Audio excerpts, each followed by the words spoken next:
Oi gente, tudo bom? Meu nome é Rafa Leão e esse aqui é o nosso canal.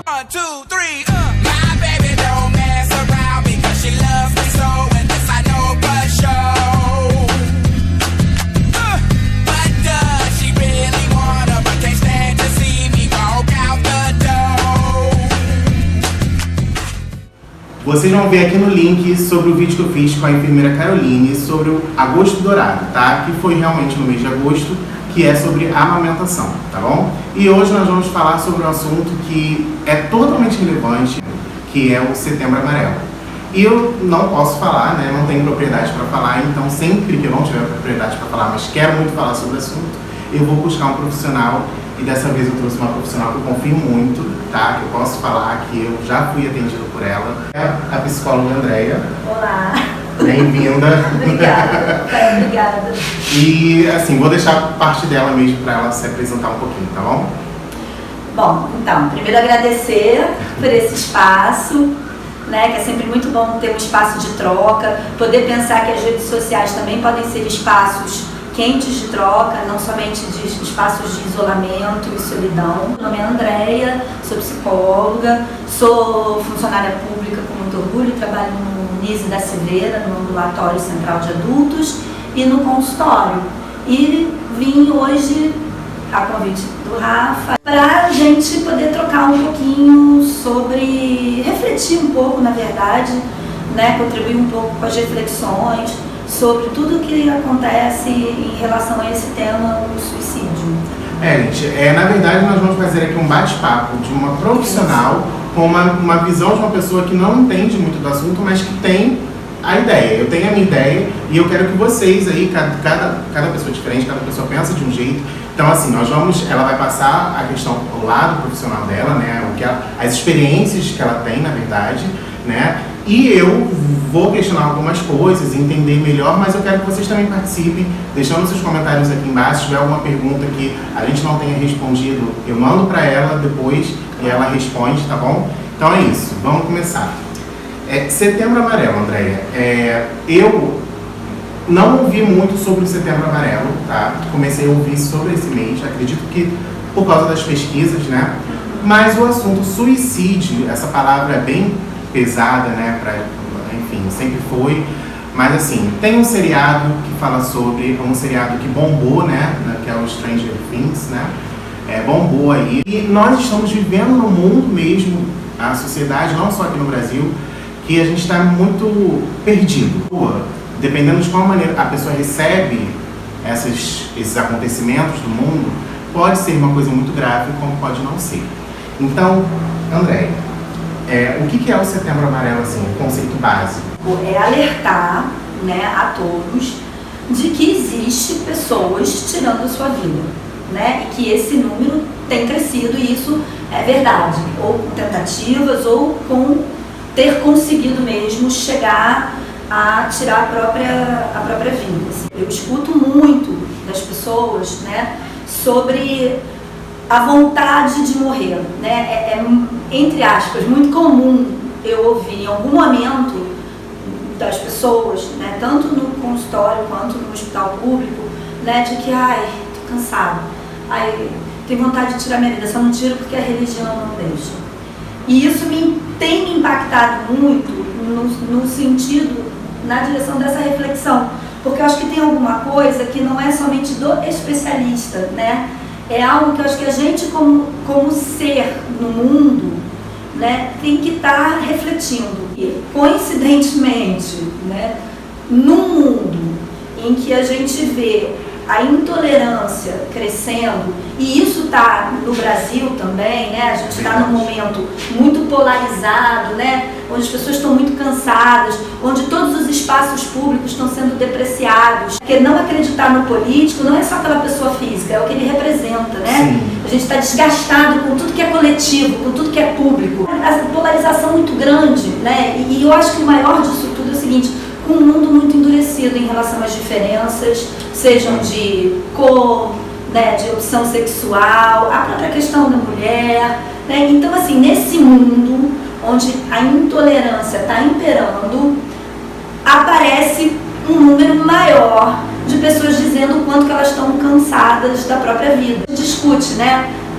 Vou ter trabalho, não vou? Vou ter direito trabalhista, não vou? Sim. Né? Vou trabalhar para ganhar dinheiro, né? Você vê muitos jovens que não pensam mais numa escolha profissional baseada em algo que faz sentido para si. Exatamente, só pensa diretamente no dinheiro, no Isso. desespero, né? No dinheiro, que eu tenho que começar ganhando não sei quanto. Onde é que está, né, todo o espaço de coletividade, né, de construção, de flexibilização da diferença, né? E o quanto que isso pode estar contribuindo para que as pessoas fiquem muito solitárias, com essa sensação de solidão e com esse cansaço existencial, porque eu acho que tem algo aí de um cansaço existencial que todos nós estamos vivendo. Né? Isso em linhas gerais, né? Claro que tem os casos mais agudos, existem os casos de depressão mesmo, né? Mas acho que num certo sentido existe uma distimia coletiva, né? Porque está todo mundo meio pesado, todo mundo meio entristecido. Tá difícil, né? As pessoas, a grande maioria acha, né, que não pensam muito sobre, acham que a depressão tem aquela parte machista, que acha que a depressão é coisa de mulher, só a mulher vive em depressão. Tem a outra parte também, que talvez não seja tão machista, mas acha que é coisa de adolescente, porque adolescente é assim mesmo, todo adolescente quer se matar. E assim, eu, por exemplo, não vou mentir, eu já tive meus momentos, não lembro se é adolescente ou não, que eu estava cansado de muitas coisas na vida e eu pensei, poxa, a única coisa que se resolve é eu saindo dessa vida. Mas não foi uma coisa que eu fui a fundo, sabe? Meu Deus, eu tenho que procurar algo. Não, é uma coisa que eu pensei. E eu acredito que a grande maioria das pessoas, em algum momento da sua vida, fala, eu quero morrer. Às vezes até da boca para fora, né? Mas eu, como adolescente, eu não vivi esse momento. Poderia ter vivido, porque, né, eu tive ali momentos que eu sofria bullying, mas eu nunca entendi isso como bullying, eu nunca levei isso pra mim, sabe? Acontecia, eu passava muito bem por cima disso, não sei explicar o motivo, não sei se é da minha criação, não sei se é de mim mesmo, ou talvez não tenha sido tão forte, né, na minha escola, mas assim, eu passei ileso dessa parte, na adolescência de querer me cortar, me matar, não passei por isso. Existe isso mesmo? É coisa de mulher, é coisa de adolescente? Primeira coisa, né? Existe, por exemplo, uma pesquisa nos Estados Unidos, isso é para descolar um pouco o suicídio de depressão. Né? Isso que eu ia chegar. Para descolar, e depois eu volto para a depressão. Okay.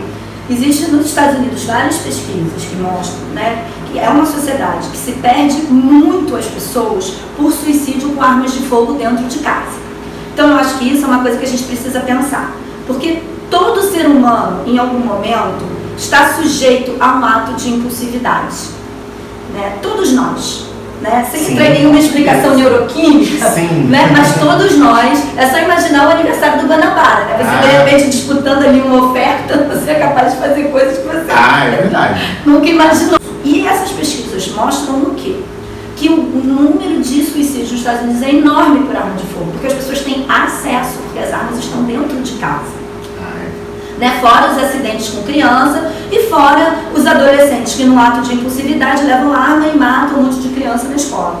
Então, assim, tem algo que passa por uma impulsividade no momento de desespero, que se você tem acessibilidade, por exemplo, a uma arma de fogo, você pode contribuir por um suicídio que não foi planejado, que foi, tipo assim, fiz uma besteira. Foi o que você falou, o ato de impulsividade. Exatamente. Que todo ser humano está ali sujeito. Então isso também faz a gente pensar, né, que a gente fala muito da defesa para fora, me armar porque tem que matar quem vai me agredir, mas que agressão também a gente não pode estar levando para dentro, levando em consideração que nós somos impulsivos e somos sujeitos a fazer alguma coisa imprevisível, né? Assim, isso pode acontecer. Isso não é só do estatuto de quem sofre de adoecimento psíquico.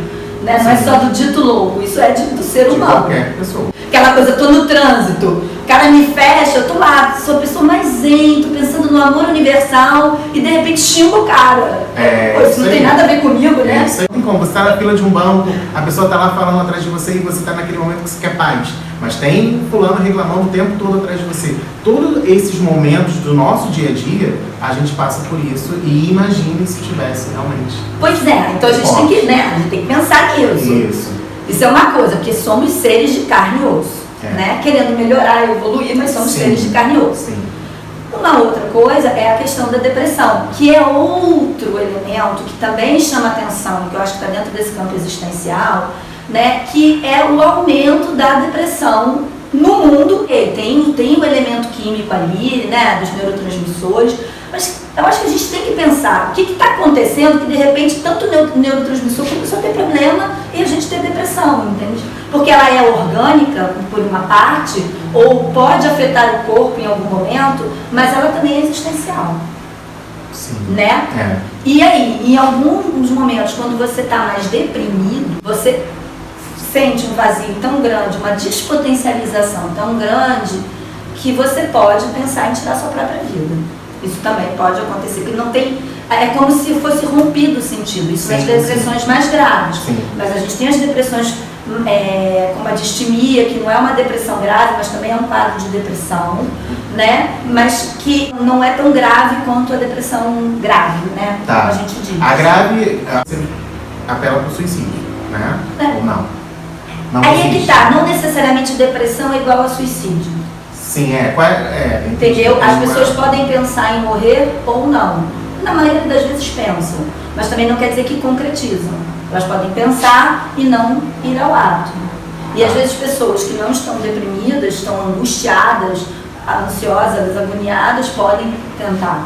E assim, só pegando isso, não é muito o nosso tema não, mas assim, é uma dúvida minha. Existe também aquela questão de você não ter, de você estar insatisfeito com alguma situação, simplesmente porque isso é normal do ser humano, e não ser depressão, ou não, isso já é uma depressão. O chefe no meu trabalho tá muito em cima de mim, o meu relacionamento não está bem, enfim, eu estou com problemas na minha casa que eu não estou conseguindo pagar. E são três pontos da minha vida que não estão dando certo, e isso está me deixando triste, né, chateado. Porém, eu continuo vivendo. Isso eu já estou dentro da depressão, já pode dizer que eu estou dentro da depressão. Então, você trouxe uma questão que é fundamental, que é o seguinte: eu acho que hoje também uma discussão muito no meio nosso, né, da saúde mental como um todo, é a medicalização da vida, que passa exatamente pela essa sua pergunta, né? O quanto que ficar viúvo de um casamento de 20 anos do parceiro da sua vida, né, te traz uma tristeza. A pessoa está triste, ela vai dizer que muitas vezes ela não vê sentido em levantar da cama, isso, mas não necessariamente ela está deprimida. Isso, esse é o ponto. Entendeu? Eu acho que hoje em dia, esse assunto, gente, eu entendo como, tá? A gente obviamente já conversou antes, assim, e eu acho uma coisa muito complexa pra gente ficar falando aleatoriamente por aí. Eu acho que isso é um recado meu, tá? Não sei se ela vai me dar esporro ou não, tá? Claro que não. Mas assim, eu tô falando com vocês. Não com conhecimento de causa, mas a minha opinião. Eu acho que a gente tem que tomar muito cuidado com o que a gente propaga por aí em relação à depressão. As pessoas estão falando muito abertamente: depressão, cuidado, você tem que saber falar.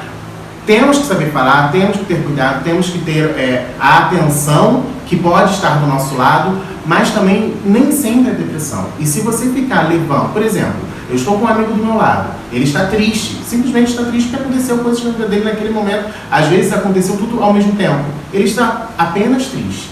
Se eu chego para ele e falo: não, vamos lá, você vai conseguir, é uma fase e tudo mais, pode ser bom, muito bom, talvez era apenas isso que ele estava precisando, e eu entendo que também pode ser ruim, dependendo de como a pessoa está recebendo aquilo.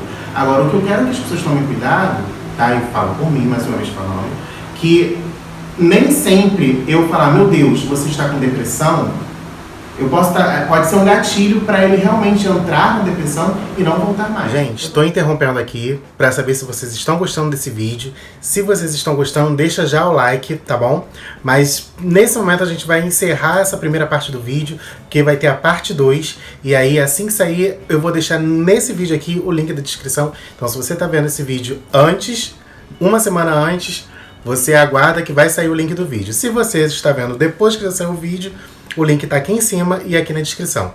Deixe seu comentário sobre a primeira parte do vídeo e vai lá assistir a segunda, tá bom? Beijão!